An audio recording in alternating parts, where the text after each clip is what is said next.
新手装修125平米家无主灯吊顶进行时，最近刷到老外的石膏板折角工艺，边角顺直，看起来不错。再看国内师傅做的一套丝滑操作，也不遑多让，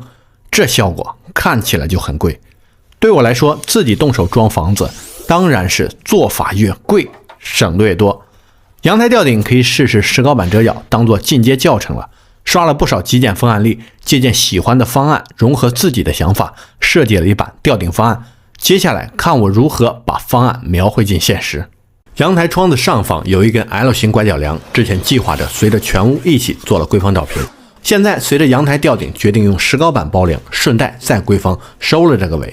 板材规方对比抹灰石膏规方，工艺不同，但殊途同归，需要提前准备点木屑。买来几根木龙骨，切割成段，分割成条，断面1公分半见方就行，再切成5公分小段，一头削尖，方便使用。在梁上打出激光水平线，顺着水平线在窗梁的正面、底面分别打上3排孔，木楔子上抹上免定胶，敲进孔里面。按照之前的规方线，激光水平仪打线参照，切掉木楔高出部分，就撑起了一块规方平面。测量完尺寸，画好标线，用洗机搭配 V 字刀头，沿轨道削切出一道 V 字槽，深度要调整至刚好剩下一层纸面为好，横竖2个方向开出 V 字槽，这是 L 型梁底底面仰角的折角线。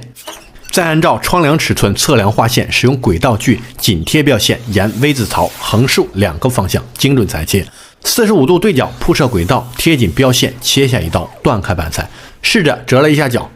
有点意思。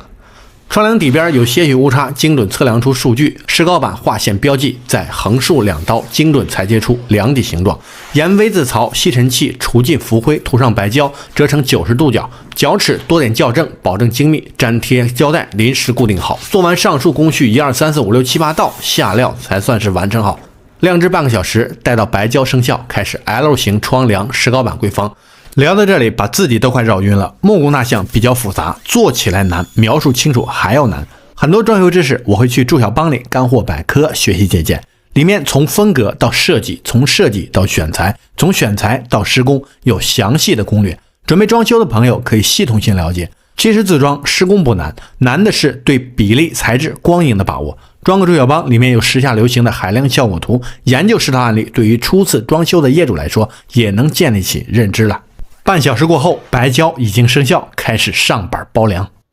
激光水平仪沿木楔打出水平线，根据木楔间距，石膏板上画出竖线，定位木楔位置，开始安装折角石膏板。一个人吊顶确实有点困难，无奈切断了一段，方便安装。调整位置，自贡螺丝穿透石膏板，钉到木楔上，固定牢固，一节折角包梁石膏板就安装到位了。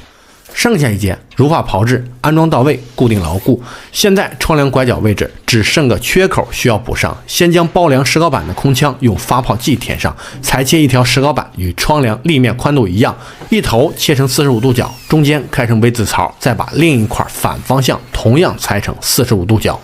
沿 V 字槽清理浮灰，涂上白胶，折成90度角，窗梁缺口严丝合缝，顺利补上，自贡螺丝固定好。这样 L 型窗梁石膏板一体折角包梁规方就做好了。我猜很多人会不理解，为什么非要把一块豆腐盘成肉酱？作为我这种新手小白的入门练习教材就很有必要，它能为我敲开木工大象的一扇窗，供我触类旁通，举一反三。